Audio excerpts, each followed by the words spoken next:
All right, let's dive right into the essentials of routing basics. Welcome to this explainer, where we're going to demystify Cisco CLI configuration and transform what might look like dry, intimidating syntax into a really engaging, logical journey. Whether you're setting up your very first device or you're a seasoned network builder just looking to brush up on some best practices, consider this your ultimate roadmap. Here's our quick roadmap for today. We'll start with navigating Cisco iOS modes, move into interface config and hardening, cover static and default routes, dive into dynamic routing with OSPF and EIGRP, and then wrap it all up with troubleshooting and verification. Section 1. Navigating Cisco iOS modes. Okay, so to really grasp routing basics, you first need to know how to properly navigate the router's operating system itself. It's kind of like a giant puzzle. The Cisco iOS operational hierarchy is actually built with incredibly strict security in mind. When you first log in, you land in user exec mode. You'll see that little greater than symbol. This is basically look but don't touch. It gives you very limited read-only access. To get to work, you type enable to jump into privileged exec mode, denoted by the pound sign, which grants full diagnostic access. But if you want to change device-wide settings, you have to use configure terminal to reach global config mode. It's a strict hierarchy specifically designed to prevent accidental system-wide changes by unauthorized users. Now, if you're out in the field, efficiency is absolutely everything, and these shortcuts are total lifesavers. If you're ever stuck on a command, just hit the question mark. It gives you context-sensitive help listing every valid keyword right there. Literally no manual needed. Pressing Tab auto-completes your partial commands, saving you keystrokes and, honestly, preventing so many typos. But the real game changer here is the do command.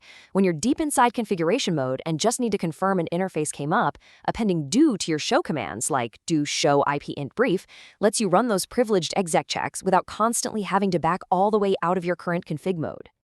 Moving on to Section 2, interface config and hardening. So in our day one new device onboarding workflow, the exact order of these commands matters immensely. You always start by setting your enable secret to protect your privileged access. Then, running service password encryption early on guarantees that no plaintext passwords ever sneak into your startup config. Only after those are set do you move on to securing the console line with a password and setting an auto logout timer by explicitly using the exec timeout command. And hey, a quick pro tip, never save your configuration before setting these passwords, or that unsecured config could actually persist across reboots. You know, the crucial point here is that technical hardening isn't just about passwords, it's also about legal protection. If you don't configure a message of the day and login banners with explicit warning language stating that access is authorized only and actively monitored, your legal standing against potential intruders might actually be compromised. It's a super simple CLI step, but it carries massive real-world weight. All right, Section 3, static and default routes. Now it's time for us to step in as a manual GPS for your network. Let's say your HQ router needs to reach a remote office subnet. You just manually configure a static route using the IP route command, specifying the destination network, the subnet mask, and the ISP's next hop IP. But we can also be highly strategic here. You can set up what's called a floating static route by simply tossing a higher administrative distance at the end of the command, for instance, setting it to 200. That tells the router to keep this static route in its back pocket as a reliable failover backup, only using it if your primary dynamic routing protocol fails. Pretty neat, right? But what about for edge routers connecting out to the broader internet via an ISP? You obviously can't map every single route out there manually. No way. That's exactly where the default route comes in. You configure it with all zeros, IP route 0.0.0.0, 0.0.0.0, followed by the next hop IP. This ensures that any unknown internal traffic gets properly directed to the outside world. And when you verify this in the routing table, you're looking for that specific S with an asterisk next to it, which denotes an active candidate default route. Let's shift gears to Section 4. Dynamic routing with OSPF. So static routes are absolutely fantastic for stub networks, but they become way too manual to manage in large environments. That's where OSPF comes to the rescue, but it does require some precise setup. First off, setting a stable loopback IP address as your router ID is vital. It gives the protocol rock-solid stability, so even if a physical interface unexpectedly drops, your router's identity doesn't suddenly change and disrupt the whole network. Then you use wildcard masks in your network statements. These wildcard masks precisely define exactly which connected network prefixes are allowed to participate and be advertised within specific zones, like OSPF Area 0. Next up, Section 5, Dynamic Routing with EIGRP. Now, you might be wondering, how does this actually differ from OSPF? Well, unlike OSPF, which recalculates paths based on those areas, EIGRP leverages something called the dual algorithm. When checking your routing table, you'll actually see EIGRP routes marked with a D. The sheer magic of the dual algorithm is that it actively calculates and holds on to backup paths, which are known as feasible successors. This means you get incredibly fast convergence, giving you instant failover to a backup path without triggering massive network-wide recomputations that can bog everything down. But what happens when we leave our internal network entirely? While OSPF and EIGRP focus purely on internal speed and shortest paths, BGP, the Border Gateway Protocol, acts a lot more like international border control for the internet.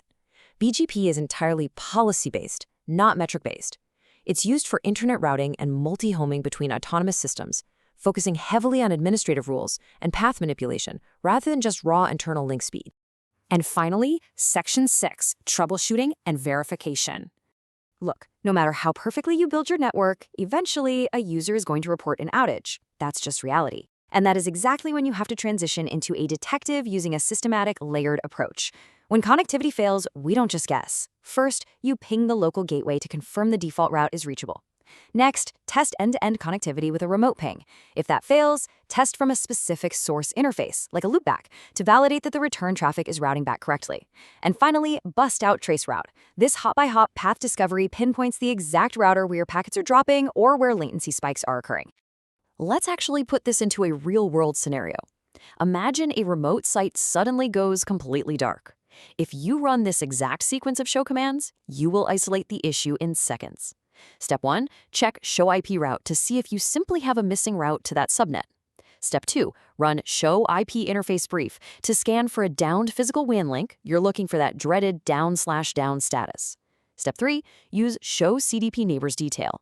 This is a brilliant command that discovers directly connected Cisco devices and reveals if you have a Layer 2 physical or configuration failure right next door. Honestly, if you take away absolutely nothing else today, master these 3 foundational commands. They're called the Big 3 for a reason. Together, Show IP Interface Brief, Show IP Route, and Show Running Config will literally answer 80% of all the questions and mysteries on your network. But, and this is a big but, all that brilliant configuration and troubleshooting is totally useless if you lose power. So never, ever forget to finalize your work with Copy Running Config Startup Config, or just Copy Run Start to save the whole shebang to NVRAM. At the end of the day, routing basics form the absolute bedrock of network engineering, from locking down your initial exec modes to mastering instant failovers with floating statics and dynamic protocols. So I want you to take these foundations back to your own infrastructure, evaluate your current backups, double-check your administrative distances, and ask yourself this: is your network truly resilient, or is it just sitting there waiting for a primary link to fail? Thanks for joining me on this explainer, and until next time, keep building and keep exploring.